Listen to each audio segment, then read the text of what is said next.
Després d'algunes activitats passades per aigua d'aquest cap de setmana, aquest dilluns la festa del Xatus s'ha pogut celebrar sense cap problema i acompanyats d'una jornada plena de sol i fins i tot de calor.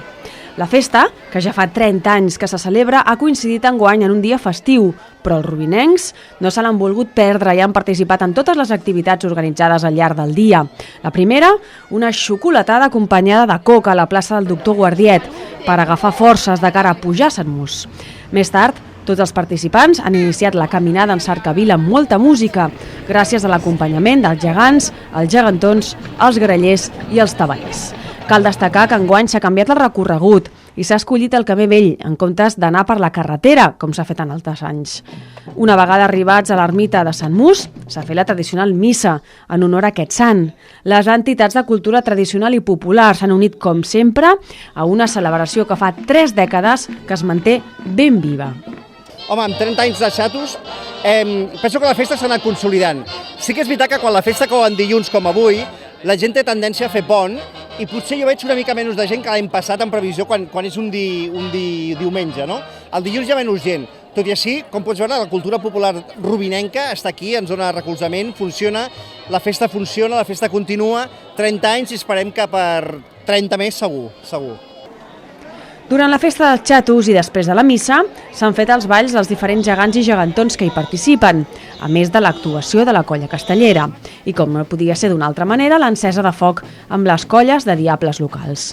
La Cobla Juvenil de Sabadell ha estat l'encarregada de fer sonar la música perquè els rubinencs s'animessin a ballar sardanes i, a continuació, el tradicional ball del Xatus, creació de l'Albert Sans, amb música de Josep Serra i arranjaments de Pere Borés, ha acabat d'amenitzar al matí. De fet, el que intenta ser aquesta festa és una trobada molt familiar i fins i tot anar molt més enllà. La festa del Xatus és una festa molt familiar i, evidentment, l'escola de l'Esbar té un paper principal, com heu pogut veure, a la dansa del Xatus. La nostra feina i la nostra festa està orientada als nens. Ens agradaria que fos més popular, que fos més participativa, i això ho intentem fer amb les danses participatives a partir del migdia. Aquesta feina té 30 anys i la seva evolució, hi havia alguna festa que acabàvem a la plaça del Doctor Guardiet, a la plaça del Casino, i allà teníem un altre tipus de públic.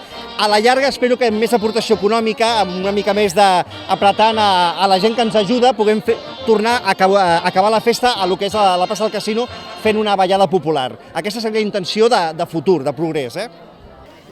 Una vegada arribada a l'hora de menjar, els rubinencs i rubinenques, que es desplacen fins a l'ermita de Sant Mus, poden gaudir d'una arrossada popular, que també des de fa uns anys cuina la Unió Extremenya de Rubí, com una mostra més de la col·laboració que hi ha entre les entitats de la nostra ciutat.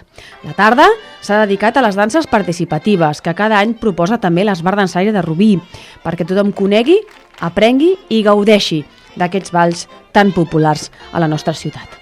Ben entrada ja a la tarda, ha començat la tornada de tots els participants cap a la nostra ciutat.